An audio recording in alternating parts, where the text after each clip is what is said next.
And schools all around the country, they are getting ready for massive student walkouts. The protests are over gun violence, and demonstrations have already taken place all over the country. On Wednesday, the first large-scale coordinated national demonstration is planned. Students say that they want to see changes into how schools listen to their concerns about their peers. Students know each other best, and that's the way to prevent things like this, is by having approachable reporting, approachable counselors, an open administration that you feel comfortable going to report suspicions that you might have with students. She makes a good point. Some schools are setting up areas where students can honor the victims of the Florida shooting and also express their views on gun violence. Others are threatening to suspend those who participate. Now, should you encourage your kids to walk out or maybe tell them not to? It's the discussion everybody's having. School psychologist Kristine is here now with how you can talk to this with your kids. Kristine, good morning. Thanks for being here. Good morning. You know, you heard those kids talking there. They're so well spoken now at such a young age. What is your take on how we address this with kids? Obviously, with different ages, it changes. What do you tell the little ones?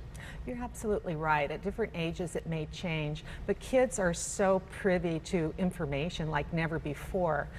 I always advocate to parents that once your child is bringing an issue up, once they start having questions, that's the time to sit down with them. So you don't want to force feed them any information, but if you see signs that it is a conversation even that the family could have, then I think that works pretty well. I want to talk a little bit about the age appropriateness, because I've heard from a lot of families that you want to teach your child to be able to be a leader and speak up and have their own voices. But the conflict of being able to do that while they're in school, when should they be able to do this? Well, this is the thing. Parents, everyone knows that childhood is a limited amount of time. Once you're an adult, that's forever. And so the innocence that goes with childhood is something that we should really work on protecting as much as possible. However, again, if there are signs of stress, you need to have that conversation. And as far as encouraging your child to participate, again, it's what is their definition of what is going on. That's the most important piece. But I want to talk a little bit more about that, because we have been talking about some of the same issues over and over and over and over again. And sometimes it takes a moment like these teenagers that we're seeing in Florida speak up, that everybody's kind of stopping and listening. So does it take such a powerful message from kids, from children, to say, hey, enough is enough? You know, I would worry at this stage if our kids said nothing, right? I mean, the fact that they are taking a stand and really showing that sense of empowerment in a positive way. Some of us, I think, have had concerns about whether your child is disengaging, disconnecting, not being emotionally present. So many children are seen as lonely even today. They have a lot of issues in general, not everyone. So yes, I think it's important to see what their definition is, go from there, and encourage them to speak their truth. I once had an opportunity when I was a crisis intervention counselor many years ago, and there were two girls that were having mean girl issues. And it was so terrible and so vicious that the principal sent them to see me. I had them sit down, face one another, and tell their truth.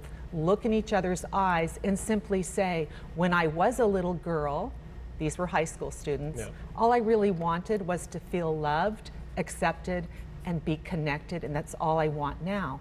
They started this exercise, they broke down in tears, they hugged, they left. 2 months later, they said, oh, by the way, did you hear about our heart circle? No, I hadn't heard about your heart circle. Yes, there's about 60 kids now. We meet after school on the lawn, hold hands, and connect our hearts and speak our truth. So kids are creative. We don't give them enough credit sometimes. Sometimes parents can be so overprotective that they're not allowing that true nature to come forward. And it's like that young lady said earlier, they know their friends more than anybody else. Listen to each other and talk to each other. Communication is so important here. Yes, very important. And I think having the kind of communication with your child where they can open up without reprimand, like the little boy that recently returned all his violent games. He opened up about it.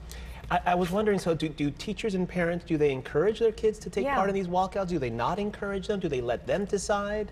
You know, I've been researching that one, and you know, your guess is as good as mine at this point. Yeah. I think some parents do encourage it, and usually those are the parents that have a better, closer connection with their kids. Yeah. Other parents are maybe not as invested or knowledgeable, or they don't want to hear about it, or it's not my kid, or it's not my kid's school. Right. We are in a reality check right now, and this is a march for their safety, a march for their lives. It's all of us. It's not just the school in Florida, it's not just the school in Colorado, it's everybody. It's everyone, and I have to say, I see a big need for improvement in the rapport and conversation between administrators, teachers, students, and other educators. There should be an open policy where they're available to discuss it and take things seriously as it comes along. And I think the takeaway from all of this is to talk to your kids and come up with a decision for your family of what's going to work best. Kristine Grant, thank you for being here. Thank you. Good My conversation. pleasure.